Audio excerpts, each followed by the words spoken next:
I had diabetes, heart disease, and erectile dysfunction, and I didn't want them. This is true. I was suffering from substance abuse to the point to where I wanted to kill myself.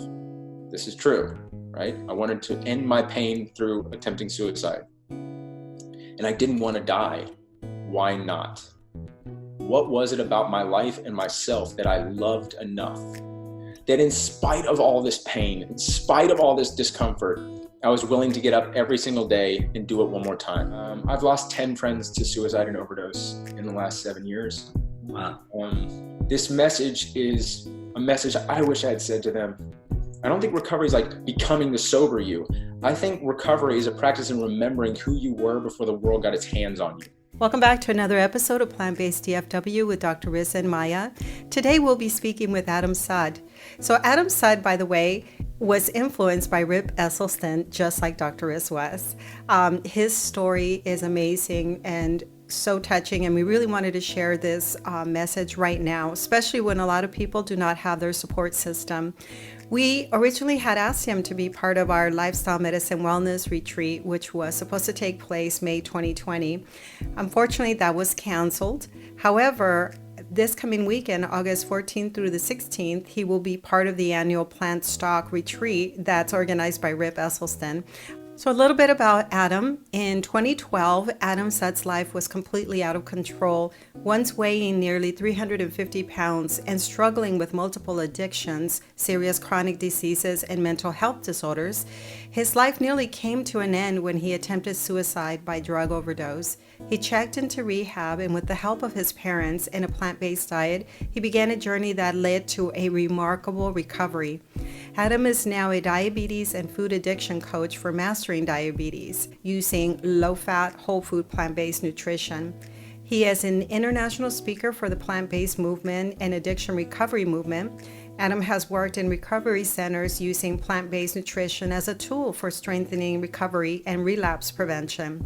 He's also the founder of the nonprofit Plant-Based for Positive Change that is dedicated to advancing the research of diet and mental health addiction, and is running the very first research study to investigate the effects of the plant-based diet intervention on early addiction recovery outcomes. He firmly believes that the simplest change on your fork makes the most profound change of your life, and that self-love is the root of all recovery. If you have not already subscribed to our YouTube channel, make sure that you subscribe to listen to more great interviews like this one. Make sure to listen through the entire interview because towards the end he talks about that research that he's involved in. Enjoy.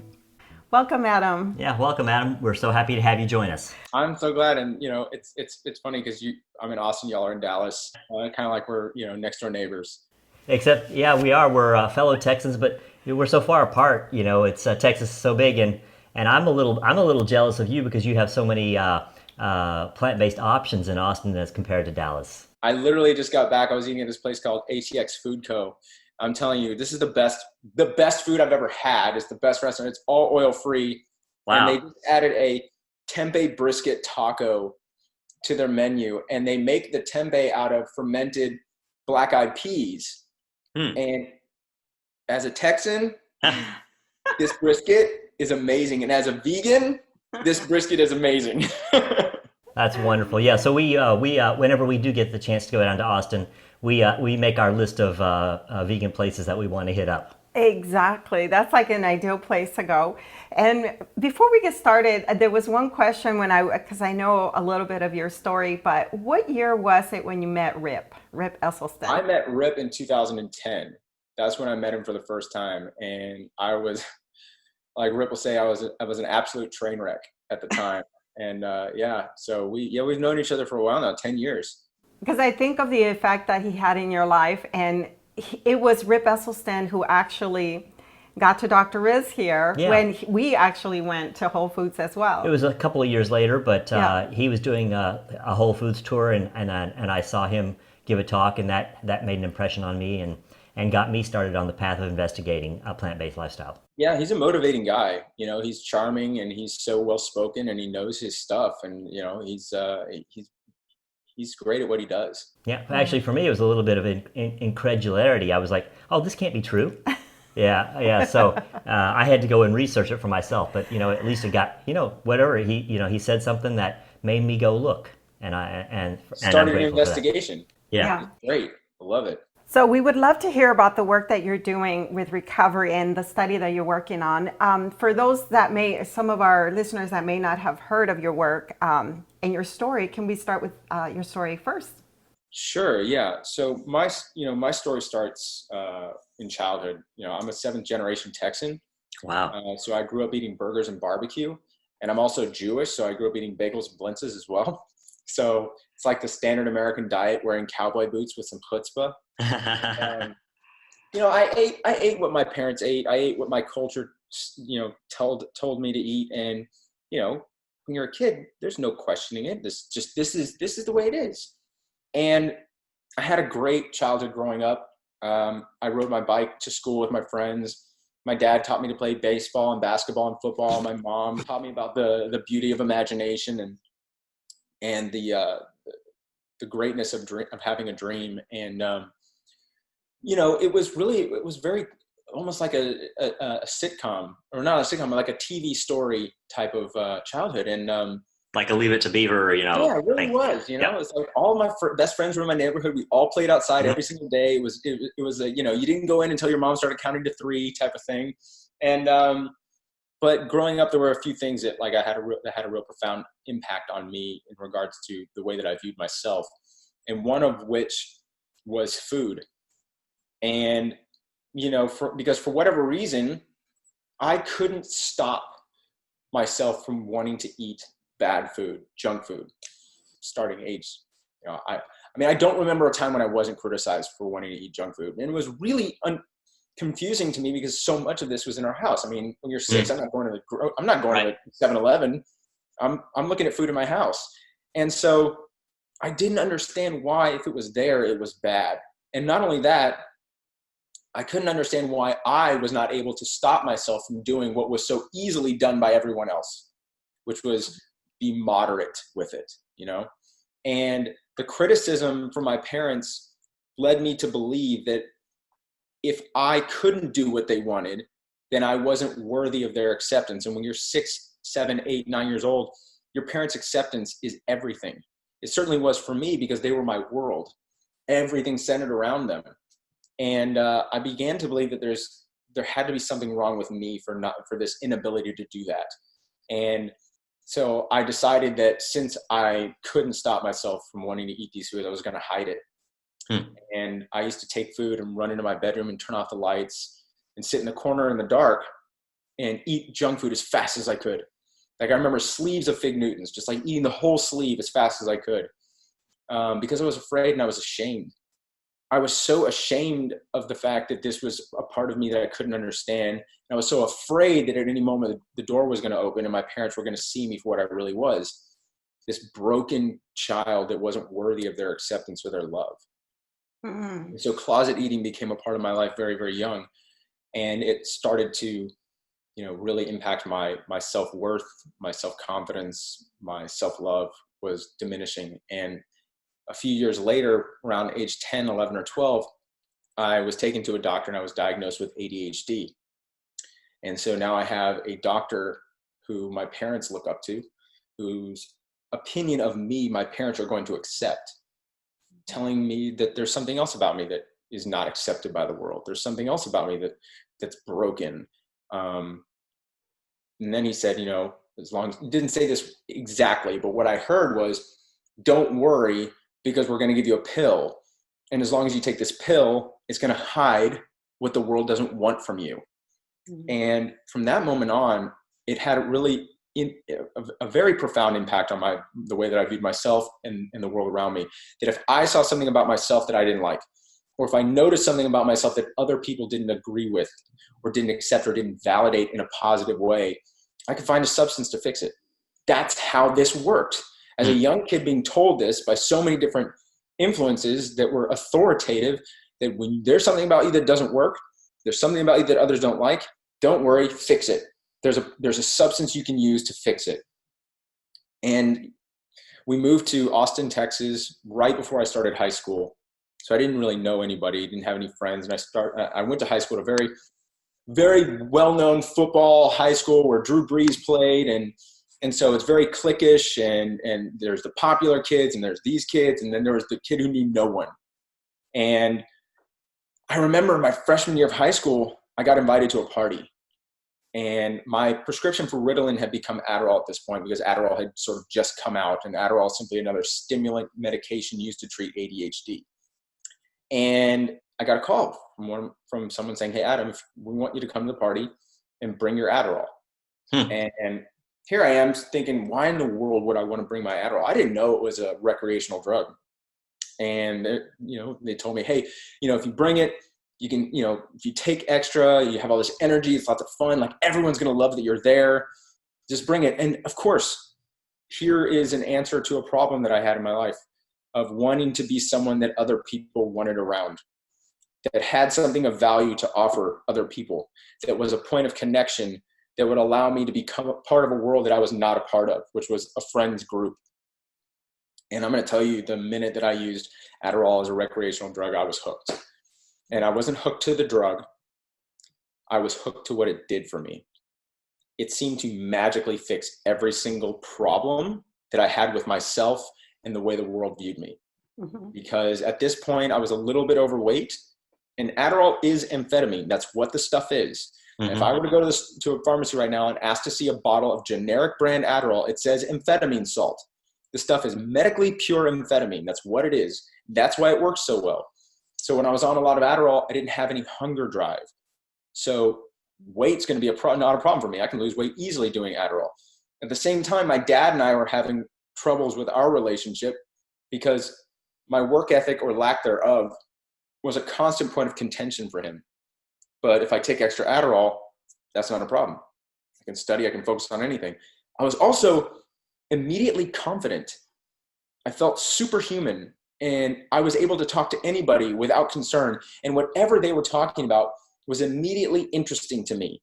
So I was able to make friends. I was able to lose weight. My dad and I's relationship was getting better. I had boundless energy, and I felt amazing about myself. It made me feel amazing. So why in the world would I ever want to stop doing what was magically fixing every single thing that I thought was wrong with me? And if a little bit extra made me more of the person I was supposed to be, then more would have to do it even more, right? I mean, that's more is better. That's logical, right? More is better. And it worked. It worked so well for me in high school. I lost the weight. I made friends. I had girlfriends. I went to parties. I got a scholarship to the college that I wanted to go to.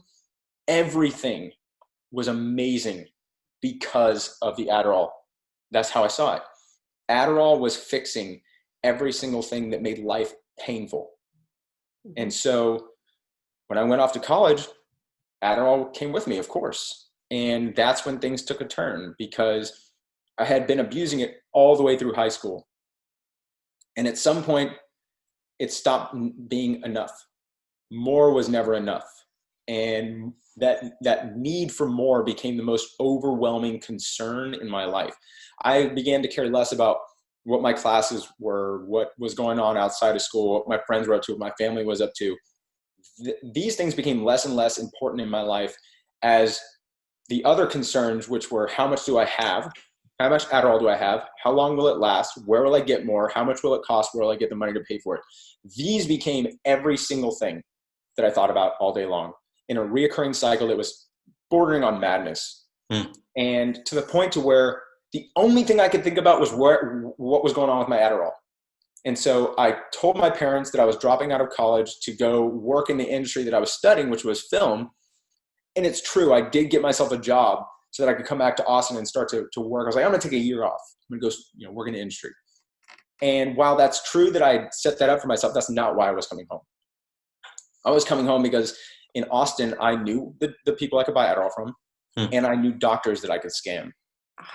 And I immediately started to engage in criminal activity where I was buying and dealing and selling and scamming and robbing and all this horrible stuff on the street, while at the same time doctor shopping, which is a felony. It's where you have multiple doctors prescribing the same medications without them knowing about each other. I was forging prescriptions, which is another felony. And I was becoming so increasingly isolated and depressed. I lost the job within 6 months, and I basically shut myself away. And I was running through Adderall very, very quickly. And there would be a week and a half where I didn't have any. And life sober was really difficult. And I found out that fast food was an amazing way to soothe that experience of pain that I was having when I was show up in life as my authentic self. And when I say that I had a struggle with fast food, I'll tell you what I mean. I would get up every single day and I'd go to a place called Torchy's Tacos. You've probably heard of it. Mm-hmm. Right? So I would get 3 to 5 of their potato, egg, and cheese breakfast tacos. I would go straight to Whataburger and get the extra large honey barbecue chicken strip sandwich meal.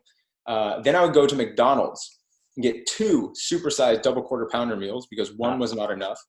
For dinner, I'd eat an extra large pizza from Papa John's with beef on top, side of the chicken strips with the honey mustard dipping sauce.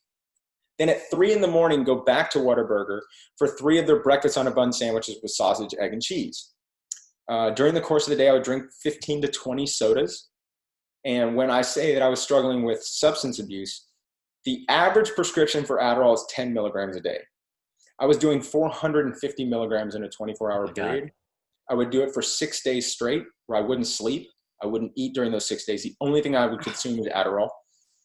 By the morning of day 5 or the evening of day 4, I would start to experience the symptoms of drug-induced psychosis, where I would be hallucinating. I would hear things that weren't happening. I would see things that weren't happening. I would enter these experiences of something called micro naps, where you fall asleep really quickly and you have a short dream, and then you wake up immediately. And then I would be very disoriented. I wouldn't know where I was, what had just happened. Was it real? Was it not?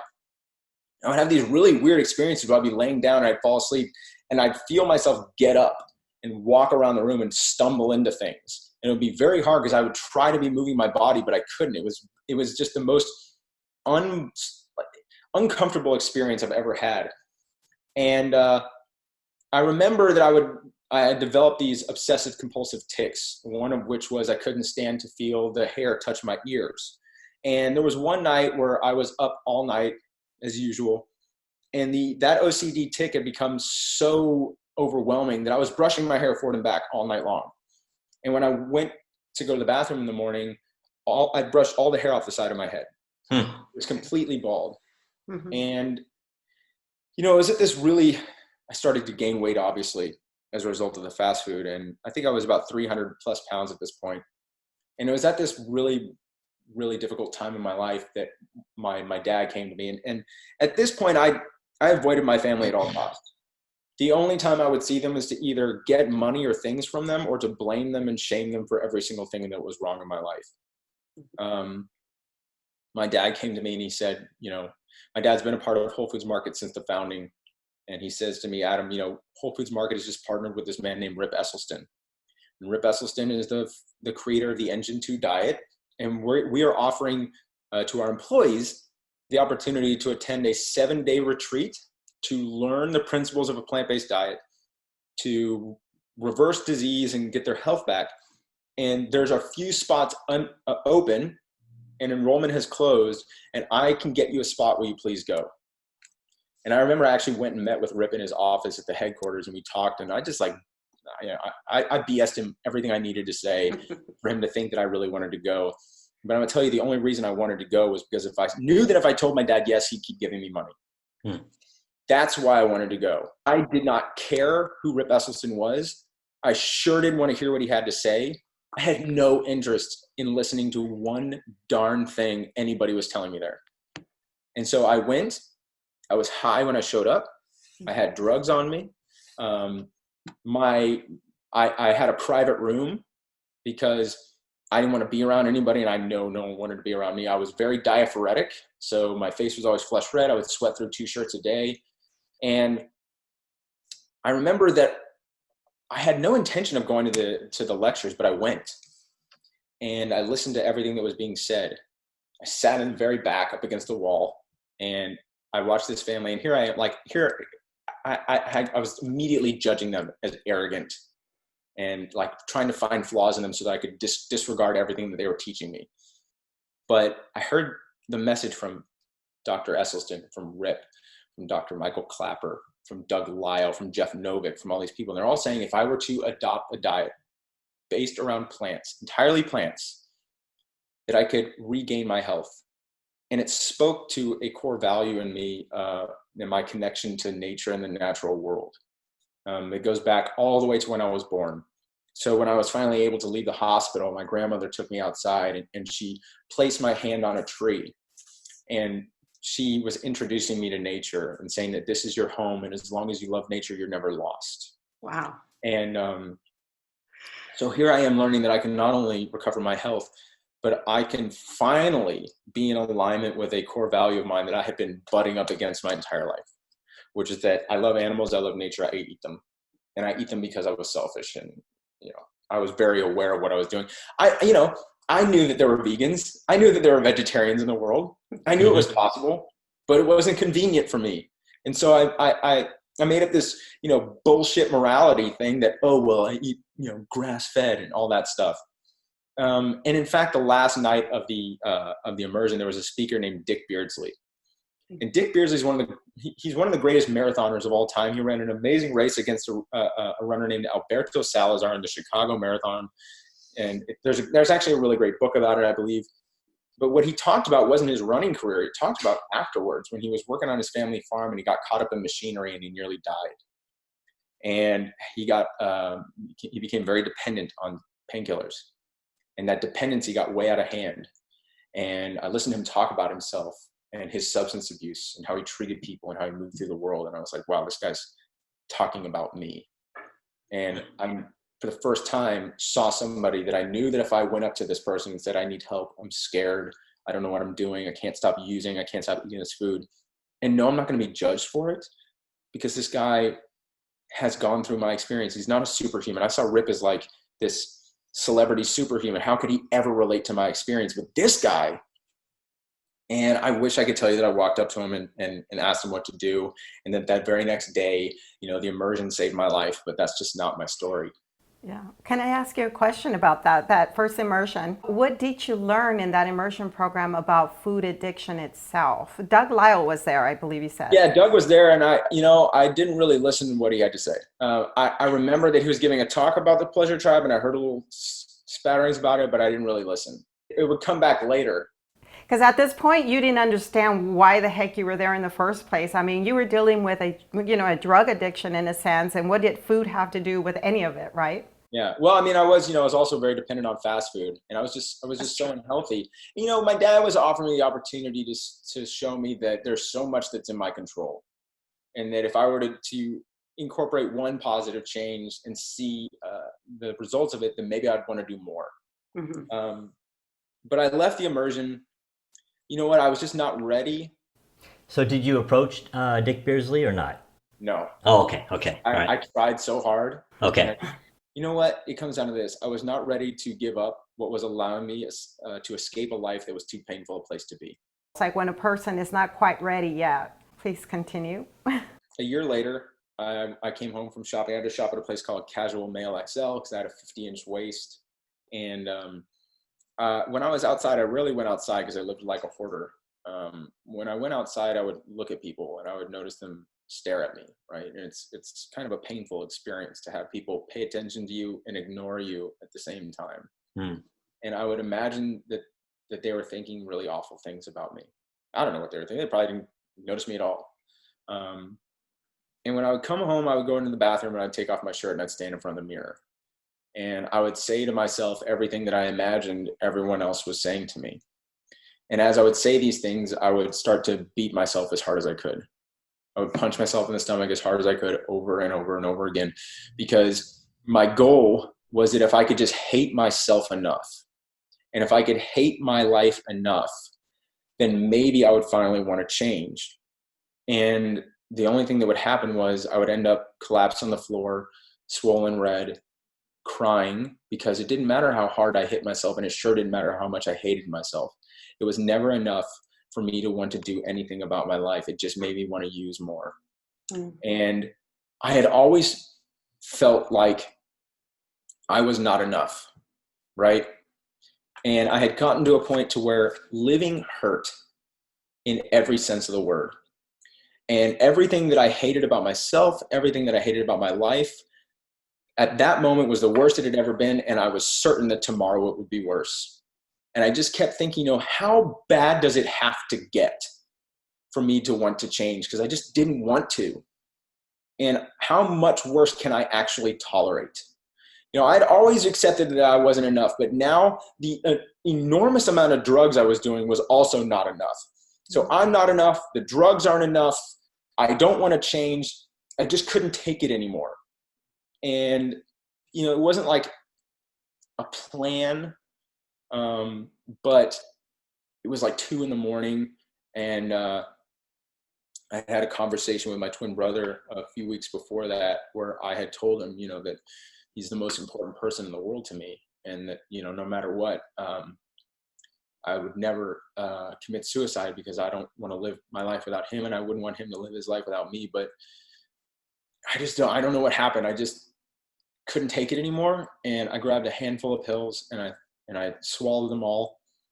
And I can remember I'd been on the verge of overdose several times, where it was like, you feel like you're going to vomit. Your heart starts pounding like crazy. I kind of have to drop to the floor and put ice packs on me and cool myself down. It's something I've done a few times. But this was different. And I tried to stand up and my entire right side cramped. And I noticed myself feeling very lightheaded and start to like lean forward, and everything's going black. And there's this moment of recognition where I had a very clear understanding that that's it. That this is the last thing I'm going to see. And I'm in a dark, hoarder-like apartment, completely alone, surrounded by nobody. Not because they didn't want to be there for me, but because I did everything in my power to push everyone away. And so disconnected from everything that's ever been meaningful in my life. And I passed out. I fell forward, landed in a pile of garbage. And about, 3-4 hours later, I woke up in a puddle of vomit. And I had this unbelievable experience where I felt immense relief. And I found that confusing at first, because I thought my goal was to end my life. And here I am, so relieved that I had failed. And it helped me to recognize that that wasn't an attempt to end my life. That was an attempt to end my pain. Because I had spent so much of my life with this profound willingness to not want to understand suffering, see it as a flaw of my humanness rather than a part of human experience. Mm-hmm. And I also knew that what had just happened was that I had just failed at allowing my parents to spend every day of the rest of their lives asking themselves why their son needed to eat and drug himself to death. And I was so grateful for that. I was so grateful that my brother didn't have to bury me. And I picked up the phone and I called my parents and I asked for help. And 2 weeks later, I checked into rehab. And I was diagnosed with type 2 diabetes, high blood pressure, high cholesterol, erectile dysfunction, bipolar disorder, suicidal depression, anxiety disorder, sleep disorder, and attention deficit disorder. And they put me on a cabinet's worth of medication for life. And I felt broken in ways that I hadn't before. The whole experience of checking into rehab was very dehumanizing. It made me feel like a criminal. And I tried to leave. And I got on the phone with my dad and I said, I can't do it anymore. I thought all I had to do was get off the drugs. Now I have diabetes and heart disease and I have all these psychological conditions that I don't understand. And my dad's conversation with me has forever changed the way that I look at the world. He said, Adam, I don't know what's going on with you. I'm not a doctor, but let's just say for the sake of argument that you do have these medical conditions. Well, you also know that a lot of this is reversible and you know how to reverse it. And I'm going to tell you, if there are things about your life that you don't like and you can do something about it, then you don't have a problem. And if there are things about your life that you don't like and there's nothing you can do about it, it's not a problem. It's just the way things are. And maybe you and I and your therapy team can help you to look at these things in a different way so they're not so overwhelming. And he gave me permission to believe and know that because I was the problem, I'm the solution. That I had to wait for nothing or no one to start changing my life and make it better. And so when I left rehab and moved into sober living, I adopted a plant-based diet. It's so funny because when I got there, the food was absolute garbage. And I was like, this is not going to work. I want to adopt a plant-based diet to reverse this disease because the psychological stuff I just can't understand. This is trackable. This is measurable. I want to do this. And so I walked up to the house manager, whose last name was literally Hamburger, and asked him to get me plant-based options. And he did. It was a really short list because at the time, the only greens I ate was the occasional piece of lettuce they didn't take off my burger at McDonald's. And I would get up every morning, I would go to the pantry and I would open it up and I'd see two choices staring me in the face. One is Fruity Pebbles. And that was my jam growing up. Fruity Pebbles was life. And the other was the oatmeal that I asked for. Mm-hmm. And I'd look at these two choices and I'd get really angry. I would get angry at myself and I would get angry at the universe because why, knowing that choosing Fruity Pebbles is going to make my diseases worse, it's going to make me feel worse, it's going to increase the negative things that are going on in my life. I also know that the oatmeal is going to do the exact opposite. Mm-hmm. It's going to increase the abundance of good things that could come into my life. It's going to help me not reverse disease, but increase my health. That's why I wanted to look at it. So why in the world, knowing these two things, why would I want to choose what I know was wrong? Mm-hmm. What in the world? Why could this not simply be a matter of intellect and will? Why could I not know what to do, want to do it, and that's it? And then I remembered, like you were mentioning earlier, I remembered that there was a talk about that at the Immersion from Doug Lisle. So I just looked him up online, Doug Lisle talk. Boom, TED Talk pops up, the pleasure trap. Mm-hmm. And I watched this TED Talk, and I had such a surreal experience where all of a sudden a lot of shame around food was lifted from me. Because I learned that there actually is a biological mechanism that compels us to want to do any behavior that creates a greater dopamine response. Because that dopamine response, then we all know that dopamine is the chemical that gives us the feeling of pleasure. And what I didn't know is that pleasure is our body's way of letting us know that we've done something biologically beneficial. So I now understood that when I did 120 milligrams of Adderall, or when I ate 2 McDonald's cheeseburgers, my body was responding by going, bravo. Whatever that was is irrelevant, because that dopamine response means it's the best thing you've ever done for yourself. If you ever have the opportunity to do it again, we are going to give you such an amazing sense of compulsion to complete that behavior, because we believe, your body believes, it's going to increase your statistical likelihood of gene survival. And so from a very, very, old part of my brain and old part of my body, the evolutionary psychology of me is going to say, that's right. I don't know why, but it's right. Do it. So when I was sitting there with these two options, knowing that Fruity Pebbles was wrong, but wanting to do it wasn't because there was anything wrong with me.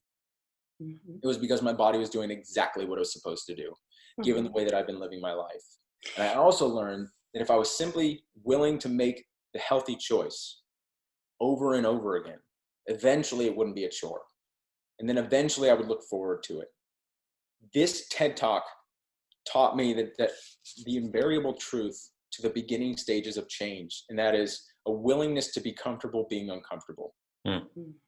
And in order to do that, I needed to know why I was going to want to do that, right? So people talk about their why, and from the outside looking in, someone could say, oh, well, this is easy. His why is that he's obese, he has heart disease, he has diabetes, he's got erectile dysfunction, and he nearly killed himself from drug abuse. That's why he wants to do this. And while those things were occurring, that's not my motivation. I call absolute BS on the ability for humans to hate their way out of a bad situation. Mm-hmm. I was done trying to hate myself enough to move into a positive space. I had diabetes, heart disease, and erectile dysfunction, and I didn't want them. This is true. I was suffering from substance abuse to the point to where I wanted to kill myself. This is true, right? I wanted to end my pain through attempting suicide. And I didn't want to die. Why not? What was it about my life and myself that I loved enough that in spite of all this pain, in spite of all this discomfort, I was willing to get up every single day and do it one more time? Mm-hmm. I didn't want to hate my way out of a bad situation. I wanted to love myself into a positive one. And I think that that's the way human beings operate. Love is an amazing catalyst for long-term change. Fear can get you to recognize what it is about your life that's so meaningful that's being threatened. That's what fear teaches us. When we're afraid, it's like, oh, what is it about my life that's meaningful that this is threatening to take from me? That's what the diabetes and the heart disease taught me, is to view these meaningful bonds that make life worth living and to connect to them again and find behaviors that allow me to reconnect to those meaningful bonds that I had disconnected from. And so when I got up every single day and I prepared a meal on a plate that was about health and wellness, that was about becoming a healthier version of myself today than I was the day before, I told myself, this is an act of self-love. This is an act of self-care. You are worthy of this now, not when you reverse the disease. Mm-hmm. And in 3 months, my blood glucose, so I had an A1C of 12 when I was diagnosed. So my fasting blood glucose was around 390. Within 3 months, and I was on the 2,000 milligrams of metformin, and within 3 months, I was going hypoglycemic all the time. And so I just stopped taking the medication without talking to my doctor, which I don't recommend anybody doing. But being hypoglycemic is not a fun experience. And I went to go see my endocrinologist at month 4. And so this would have been 5 months after being diagnosed, because I was diagnosed in rehab. And 4 months in sober living, I'm seeing my endocrinologist, and he comes in, we'd done blood work, he brings out his chart, he opens it up, and he says, according to your new blood work, you are no longer diabetic and you don't need to take your medication anymore. And I said, well, first of all, I haven't been taking my medication for over 30 days. And according to these new blood works, this also means I no longer need your services. And I stood up and I shook his hand, and I walked out feeling something that I hadn't felt in a long time, which was self-worth. Mm-hmm. And that self-worth made me feel like I was worth saving. That it was the most unbelievable lesson that I have ever learned, because what it taught me was that I have always been everything I've ever needed to be, to own my life, my self-love, to own my health. That this thing that I had been doing was not a practice in becoming somebody new. Mm-hmm. It was a practice in remembering that I've always been enough. I've always been worthy, and I've always had everything I've ever needed to show up as my best self. That's what I think recovery is about. I don't think recovery is like becoming the sober you. I think recovery is a practice in remembering who you were before the world got its hands on you. So you finally reached a place where you accepted yourself. Did you ever get to the root of the cause? What caused that thought in your mind that you were not enough? It was a series of things. It was the constant criticism from my parents, which was with the best intentions. My dad lost his father when my dad was 25 years old. His dad died from colon cancer. My grandmother on my dad's side had already survived a heart attack. She had already survived cancer. So, my dad was coming from a place of fear, of not wanting to lose anyone else that he cared so deeply about. And I just didn't understand his way of showing his love for me.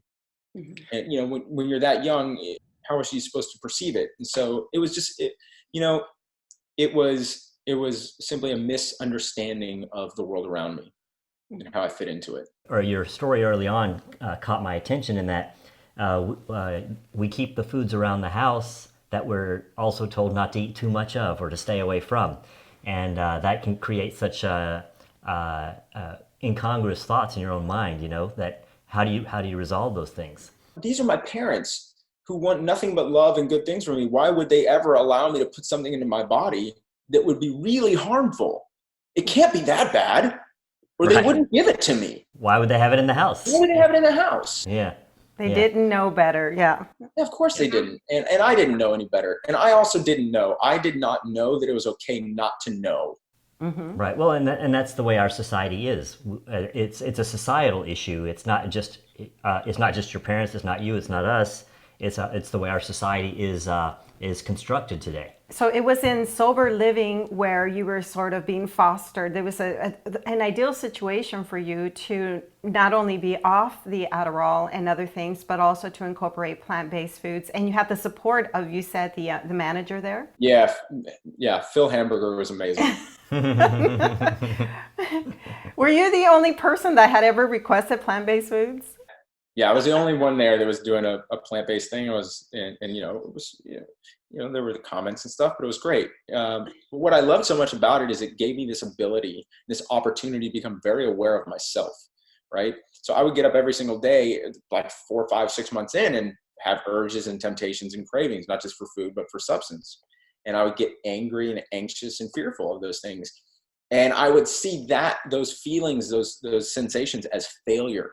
Mm-hmm. And I remember I was having a talk with one of my therapists, Dr. Wasser, who is just amazing. And he asked me, is it possible that maybe you're succeeding and you're feeling these things because you're human?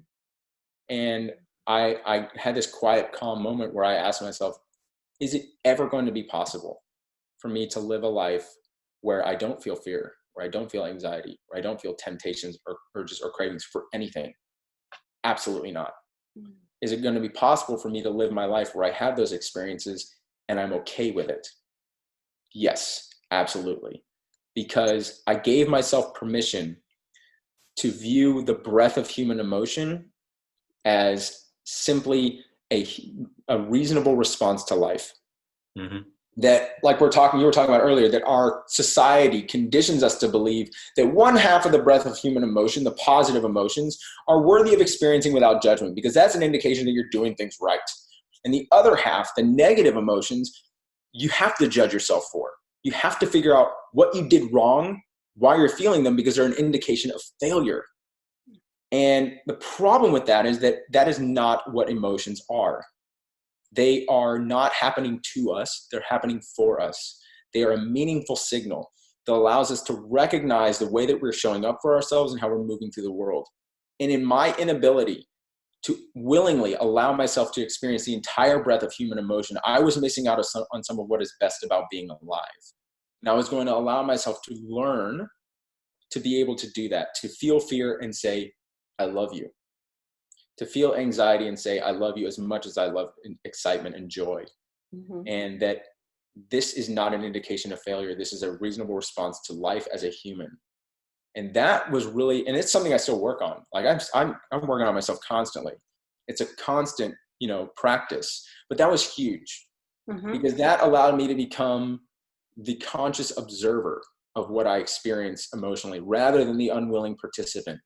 And being an unwilling participant of emotions in recovery is a really dangerous thing. It's a reactive thing. Exactly. You will react rather than respond. And you will feel like you have to react immediately. You can't sit in it. You can't let it be and let it go and say, what was that about? Where did that come from? Mm-hmm. And even if you can't figure it out in the moment, you go, okay, well, when it comes up again, maybe I'll observe it and know a little bit more. But right now I'm going to go and do what I need to do. What creates positive change for me. Mm-hmm. Within 10 months, I'd lost 100 pounds. Within a year, I was off of every single medication I was prescribed from rehab. So all the psych meds, all the chronic disease medications. What were your doctors saying at that time? Well, you know what? At month 6, I started working with my psychiatrist, and I said, I just don't think I'm the same. I just don't think I'm showing up the same way today as I was 6 months ago when I was diagnosed with this stuff. And my doctor was like, I completely agree. And I said, can we start to reduce my medication? And they said, absolutely. I wanted to go off of it immediately. And they were very, very great at saying, listen, antidepressants, you don't just stop immediately, but we are going to titrate you off of them over the course of the next 6 months, because it's very important that you slowly titrate yourself off of anxiety medications, sure. Mood stabilizers, antidepressants. When you're on that much, if I were to just stop, it probably wouldn't have gone as well. So over the course of the next 6 months, I got off of everything.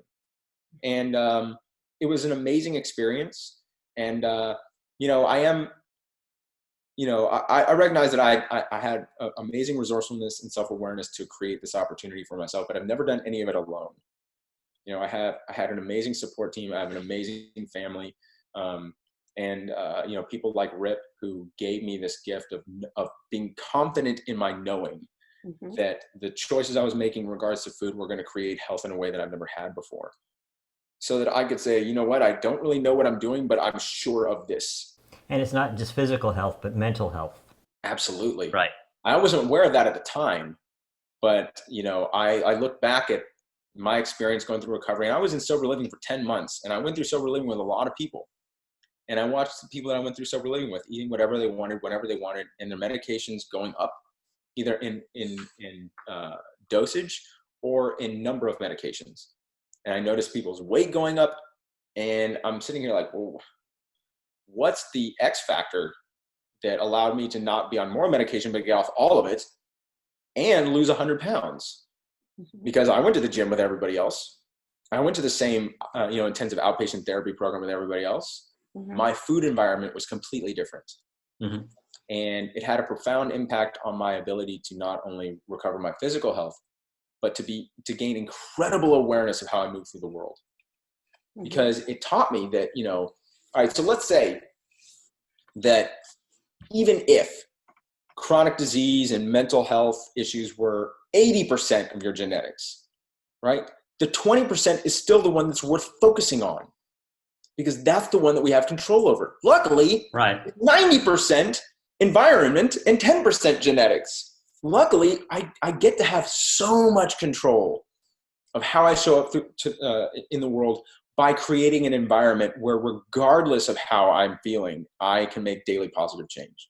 And that's unfortunately what so many people don't understand, is how much control they actually do have. Right. Because it takes a willingness to say, shoot, it kind of is my fault. Yeah. Not in a bad way, though. Many people don't want to accept responsibility for their own health. So at what point did you return to another immersion program? So I was really fortunate in 2015 I went back to Austin to see my parents, and my dad, who works at the global headquarters, I was sitting in the lobby waiting to go up to see him, and Rip comes walking through. I hadn't seen him. Oh, 5 years later? 5 years, right? Oh my goodness. He walks by and I go, "Hey, Rip," and he just like points like this. I could tell he has no idea who I am, right? And I'm like he was just like, "Hey, there's somebody who knows my name." And so I said, "Rip, it's Adam Sudd," and he just like, his jaw just like hit the floor. And he was like, "What are you doing here?" He's like, I was like, "I'm coming to see my dad." He goes, "No, come up to my office." And so he brings me up. We go up and we talk, and I took it as an opportunity to make amends to him. I took it as an opportunity to tell him, that when I was at his Immersion, I was high all the time, that I brought drugs, and as an opportunity to apologize for not knowing the gift that he was offering people and threatening the opportunity that he would ever be able to do that again. Because imagine if I OD'd and died while I was there. That'd have been it. They would have been over. And I didn't know what to expect. I had no intention of being a public speaker or anything like that. And so he turns to the first thing he says, he goes, "Great, I'm so glad you told me that, but listen, will you come to my next retreat and tell that exact same story?" Wow. And I was like, "Sure. Okay." And I'd never given a presentation. I talked at AA meetings and stuff. But I'd never really told my story. And so I went and I got up and I shared the exact same story I'm sharing with you guys right now. And it went so well. Like, people came up and hugged me and were crying. And I was just like, I was really taken back. I had no idea that people were actually going to care what I had to say. And it became clear to me that not only what I had to say, but maybe how I say it has value. That there is something that I can offer the world in sharing my story and how I share it. And it was really emotional for me. Like, I was a basket case before I went up. Like, I was all sweaty and nervous, and Rip gave me an extra shirt to put on before I went up. And afterwards, I talked to some people and I went for a long run, and I came back, and Rip, I was only supposed to be there 2 days. And he said, "Listen, Adam, I know you're supposed to fly out today, but you're going to stay the whole time. I want you here the whole time." And then he invited me to be a part of their program for the foreseeable future. And it was quite amazing. And Rip's been just the most incredible mentor. And I've heard your story before, and yet hearing you tell it again and speaking to you, it gives me, you're giving me perspectives. I'm a healthcare worker. I've been doing this for 3 decades, and there's certain things that you're saying that everybody can grasp a piece of. Exactly. And that's why when I heard your story, I found so much value in it because I said, just like Dr. Riss is saying, I've never dealt with drug addiction or food addiction. And as a matter of fact, that's why I want to get to know you more because of your experience in food addiction. But I have dealt with being in a dark place in my Yeah, life. we all have these feelings. Yeah. Yes, and Being in a that's dark place of feeling helpless, feeling like no one can identify, no one can pull you out of it. And so to hear your story, you have the courage to share it. So a lot of us can sort of identify with that and say, gosh, yes, I've been there. And seeing you pull through all of that makes us, the rest of us that have been in a dark place feel like, yes, we can do it as well. And it's all about allowing yourself to be vulnerable, isn't it? Exactly. That's exactly what it is. I look at my recovery, right? And there's some things that I've learned, right? One, and the first most important thing is that I'm not now, nor have I ever been broken, right? I've always been everything I've ever needed to be to own my health and well-being. It's very easy. You guys want to know why I ever weighed 350 pounds, ever had type 2 diabetes and heart disease, erectile dysfunction, and then was abusing substances to the point where, and hating myself to the point where I wanted to end my life by ending my pain, or ending my pain by ending my life. That's exactly what's supposed to happen. When you consume 5,000 to 10,000 calories of fast food on a regular basis, consume 450 milligrams in a 24-hour period consistently, and ignore your feelings to the point where you do not understand yourself and how you fit in the world. There's never been anything wrong with me. That is the appropriate response to that way of living. The reason why I've been able to reverse those things is because I decided that I was going to start doing the exact opposite. I was going to say that in this moment, I am worthy of this life. I am worthy of all the love that I want to feel. I am worthy of showing up for myself exactly as I need to in order to move through this life with positivity. And I'm going to show that and demonstrate that to myself by choosing foods that create health, by accepting behaviors that don't include drugs. So not abstaining from drug use, but accepting that I'm going to get up and I'm going to choose a life where this is not a part of it anymore. And I'm going to move my body with purpose as an act of self-love.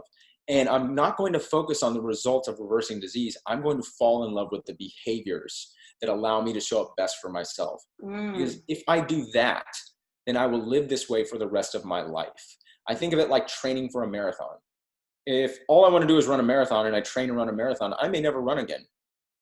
But if I get up every single day and fall in love with the act of running, I'm going to run for the rest of my life. And a marathon may not even be necessary at that point because running has become something greater. The same thing with this lifestyle. This wasn't about reversing disease. This was about falling in love with myself, how I move through the world, and falling in love with behaviors that demonstrate that to me. Mindfulness meditation, purposeful movement, healing plant foods, and then going to bed and waking up every single day with gratitude. If I do those things and fall in love with them, the rest of my life is going to take care of itself. And sobriety is a side effect of all of it. Human beings have this amazing and profound need to bond. We'll bond with purpose, we'll bond with people, we'll bond with the environment around us, and most importantly, we'll bond with ourselves. And when those meaningful bonds are severed by anything, we'll bond with whatever it is that gives us pleasure to escape knowing that we're in a painful state of disconnection. And that's what addiction is. That's what anxiety and depression are. They are signals from our body saying, what if depression, I love what Johann Hari says, what if depression is a form of grief for your life not being lived as it should? Yes. What if it's a normal response to an abnormal way of living? What if it has nothing to do with pathology? And in fact, the scientific evidence and the epidemiological studies point more towards what he's saying. That it has mostly to do with disconnecting from truly meaningful bonds that make us feel connected as humans. How we choose to escape it, whether through sex, whether through food, whether through drugs, is a result of needing to escape that pain. And so we treat addiction in this country from a dependency model. Oh, well, he's addicted to Adderall and cocaine and amphetamines. So we're going to give him 37 days where he can be no longer chemically dependent upon it, except that he has a problem, and call that success. And there's a huge flaw in that because they are missing the underlying cause, which is the human aspect of it. That what is really happening is that this person is so desperately disconnected from what is meaningful about being alive, that the drugs are now necessary. Yeah. So we're giving drugs for depression rather than trying to get at the root causes. Why are they having it? So let's talk about the work that you've done in immersion programs, because you've done more than I actually knew. So you started with Rip Esselstyn, right? Yeah, I started with Rip, and then I joined Whole Foods Market as a speaker for all of their immersion programs. So I've been speaking at the Scott Stoll Immersion for 2 years, for Dr. John McDougall's program for 2 years, for Dr. Furman for 2 years, and Rip for 5 years now, 5 or 6. And it's been amazing. It's been really great to be a part of a program that helped me gain the knowledge that I needed to own my health and my physical health, and to see people go through that. Well, I imagine this adds an amazing new dimension to their programs that they didn't have in the past, and gives it's a wonderful service for the people that you're trying to help in the immersion program. It's not just about, hey, let's teach you how to eat plant foods, but there's another aspect to this entirely. And that's what I love to do. I love to talk about the feels, like I'm all about the feels. That's one of the reasons why Tara Kemp are best friends. We met at Plant Stock in 2016, and like the day we met, I was like, yep, she's my best friend for life. And I know her because of Mastering Diabetes. She's good friends with Robbie, and it's funny because I met Robbie before I met Tara and didn't know that they were close friends. And I was like, yeah, I'm friends with Robbie. She's like, oh, Robbie's my best friend. And so like all of a sudden, like this friend group just like came together. I'd like to hear a little bit more about something that I know you're now involved in some research. I was living in Nepal in 2013. A year after I got sober, I decided that I didn't want to go back into the industry that I've been working in, which was film and entertainment. And I also didn't know what I wanted to do with my life. And so I said, I was going to give myself the opportunity to wake up every single day and be completely selfless and hopefully learn more about myself. And so I went and lived in an orphanage in Nepal. I was working with orphans.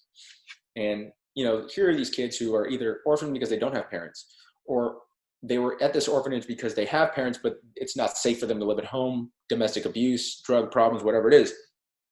These kids have nothing, right?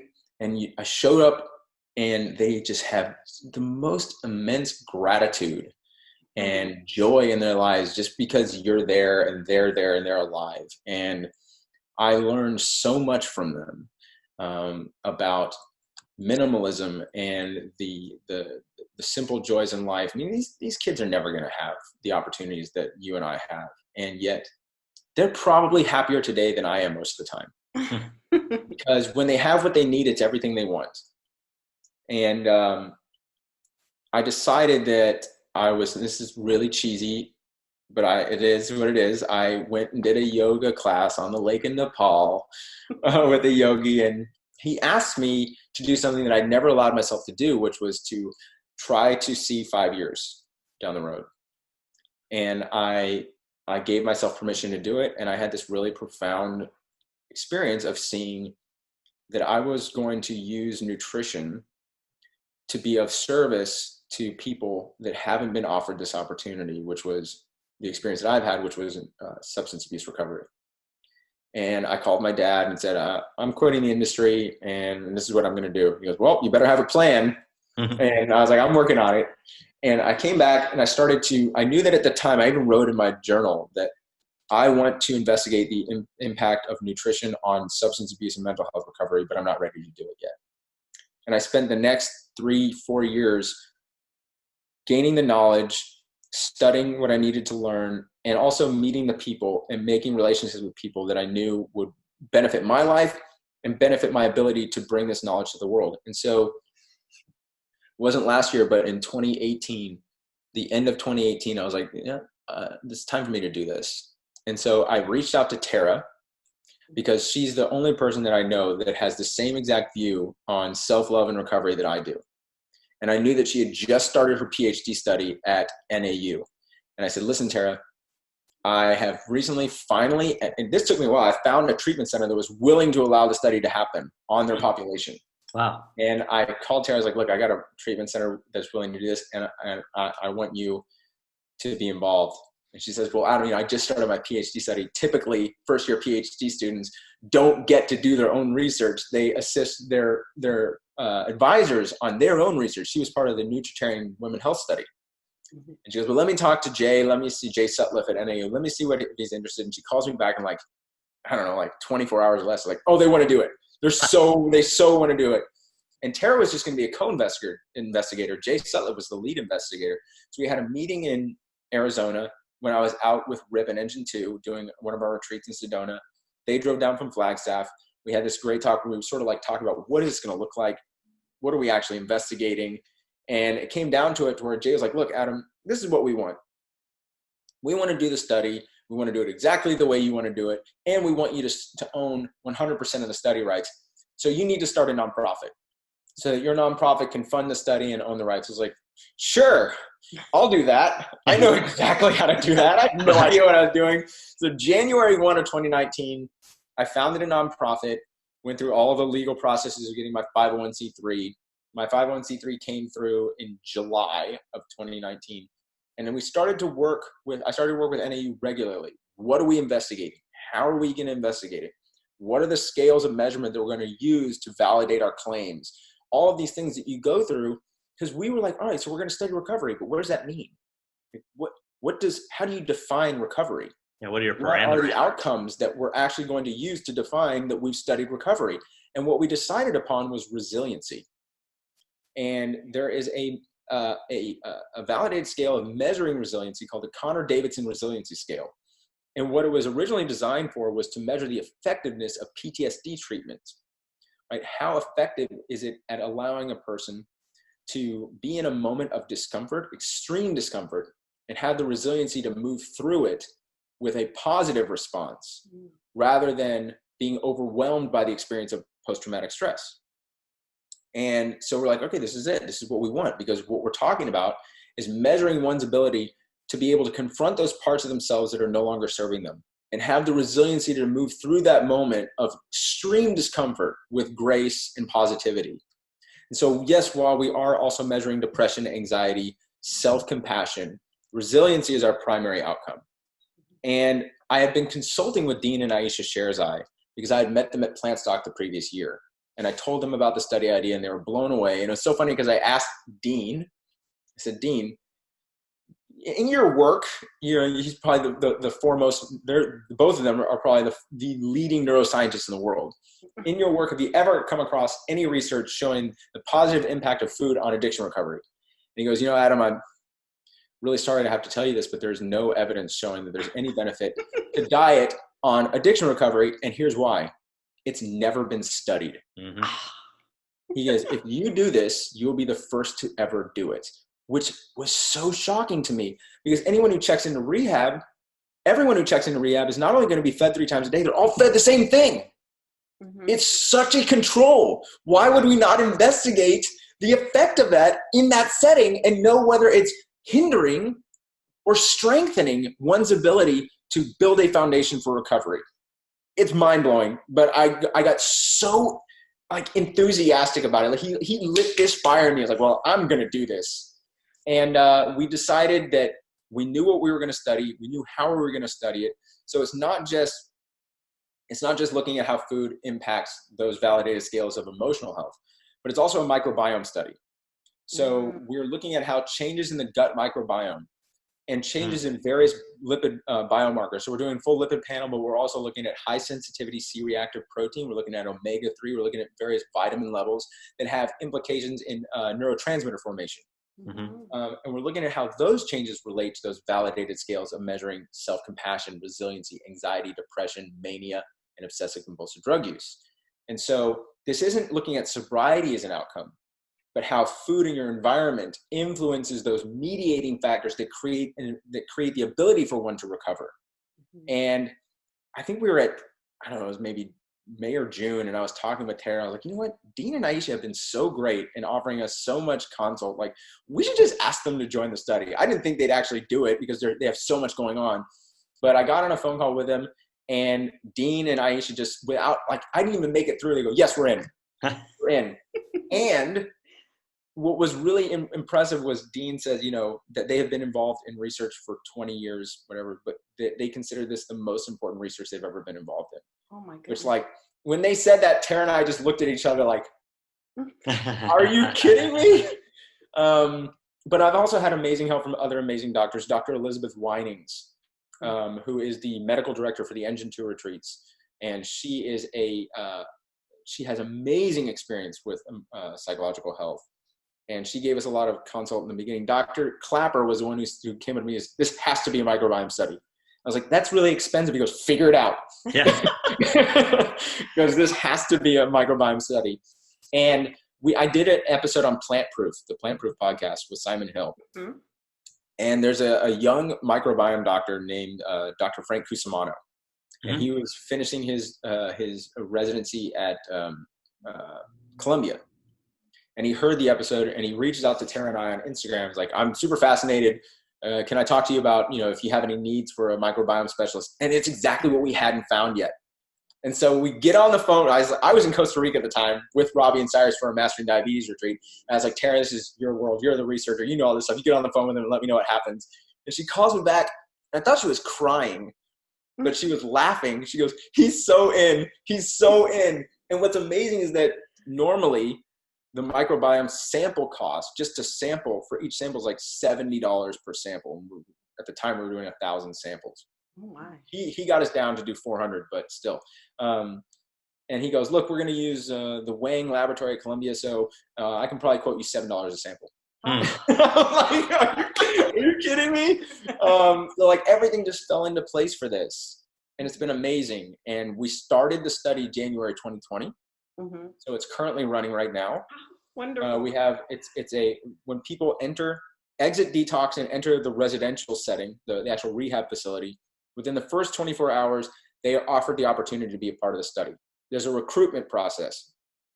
When they watch a video, we have a person who's their point of contact and answers any questions, and they are randomly assigned to either the treatment group or the control group, and everything is done from there. And in doing so, they will be given $50 worth of Whole Foods Market gift cards for every single week that they're in the 10-week intervention. So that when they're done, as they move through sober living, because they're in the rehab for 3 weeks, 7 weeks in sober living, they have the funds to go to a grocery store and continue living this way. Nice. Is this happening in Arizona, or you can't disclose the information? In Austin, Texas, okay. at a treatment center called Infinite Recovery. Infinite Study, that's right. Okay. The whole thing about the microbiome, it fascinates me. We have so much bacteria in our gut. I sometimes wonder as to whether we produce more neurotransmitters from those bacteria in our gut, the dopamine and the serotonin, than in other areas of our body, including our brain. Yeah, so about 90% of our serotonin, of our dopamine, and like 50% of our serotonin, or vice versa, actually stems from gut production. But I was talking to Dr. Cusimano about that, and he says actually 10% of that production is actually utilized by the brain. However, what we're actually looking at is that the health of your gut, reducing the inflammatory response that occurs in the brain, which allows those transmitters to function properly. So there's a huge connection between your gut health and your mental health. And I really don't here's one of the things I'm not a fan of, is saying that there's mental health and physical health, right? That it's not all one body. How can you separate them? Yeah, it's always been about, and calling it mental health was a really smart way for the pharmaceutical industry to create the idea of pathology in mental health. Because what we're actually talking about is emotional health. And emotional health is a response of being able to handle emotional response is directly related to stress, right? And stress on the body is created by a diet that is putting your body into a state of being distressed all the time, which your gut health helps relieve. There's so much that goes into it. It's just so fascinating. It's amazing how all interconnected it really is. It's just incredible. Yeah. So we've had people ask us, and I think there's limited research on this as well, the association between depression and diet. Will this study be able to pull some information about that? Yeah, because depression is one of our outcomes that we're measuring. It's not the primary outcome, but it's a secondary outcome. And what we can do is we can say from the studies, the population studies that have already been done, we know that populations that have a greater consumption of fruits and vegetables have lower incidences of stress, anxiety, and depression. not that it is the diet that's causing it, but that neuroinflammation, the swelling of the brain, heightens the experience of the symptoms of depression, stress, and anxiety, so that it's less tolerable, right? So like we talked before, depression is not caused by any one specific thing, but rather a way in which we move through the world that isn't in alignment with how we are supposed to be living as connected humans. This is the first time in human history that we've ever tried to be successful living alone, and it's not working for us, and it never will work for us. We're so drastically disconnected from what is meaningful about being human, and we all at the same time have a profound willingness to not want to understand pain, and those two together just create like a perfect storm of emotional illness. And so, yes, we're going to have data that shows the impact of food and environment on depression, anxiety, self-compassion, and all these things. Well, we can't wait to hear more about your outcomes. How long is this supposed to last? So we need an N of 100. So we need 50 people in the control and in the treatment diet, and we anticipate that it'll take about a year to capture that population. But we'll be gathering data all the way through. So we should, within the next 6 months, have preliminary data to talk about. And what's really cool is that even the control diet is a first of its kind study. It's never been studied. So by the time this overarching research is done, we're going to have like 6 research studies to publish. Sure. Because there's so much that has never been looked at. And we're just so excited. And I'm so excited because Tara is so near and dear to me. Like, I just can't wait for the overall research study to come out, the actual published work. And under investigators, her name first and then Dean and Aisha second. I will cry. I'll be so proud of her. So let's share with our listeners your GoFundMe in case they want to help, support the study. Yeah, so I have a GoFundMe campaign set up where we're trying to raise $50,000 on GoFundMe specifically to cover the cost of the microbiome cost, because sampling costs are one thing, but then also actually running the samples and all the other extra work goes into it. It's really an expensive process. But you can also go to my website, plantbasedforpositivechange.org, and make a donation to my nonprofit, which includes the Imminent study. And I've also partnered with Mastering Diabetes. I'll be funding their research that's coming up. Oh, can you tell us a little bit about that, the research? I actually don't know what it is. Oh, okay, because I'm a little behind. They're releasing a book, right? They are, February 18th. Yeah, okay. You can pre-order it now on Amazon. You're welcome, Robbie and Cyrus. Well, you sort of partner with them because you're also, you're a diabetes and food addiction coach. So are you part of the program then for the Mastering Diabetes? Yeah, I've been with Mastering Diabetes basically since it started, a little over 2 years now. I've been friends with Robbie for 5 years. I've known Cyrus for close to that, and Tara since 2016. So like this is my second family. And so when they started Mastering Diabetes, Cyrus was actually staying with me in Austin. He was presenting at the global headquarters of Whole Foods. And he's asking me, he goes, what's your dream job, man? And I was like, I don't really know. I know at the time I told him, I was like, I know I want to end up doing research on mental health and nutrition, but I would love to work for a company like Mastering Diabetes. He's like, you know what, man, I feel so bad that, when we actually started the company that we didn't have you join us. Like, just tell me if you want to be a part of it, you're a part of it.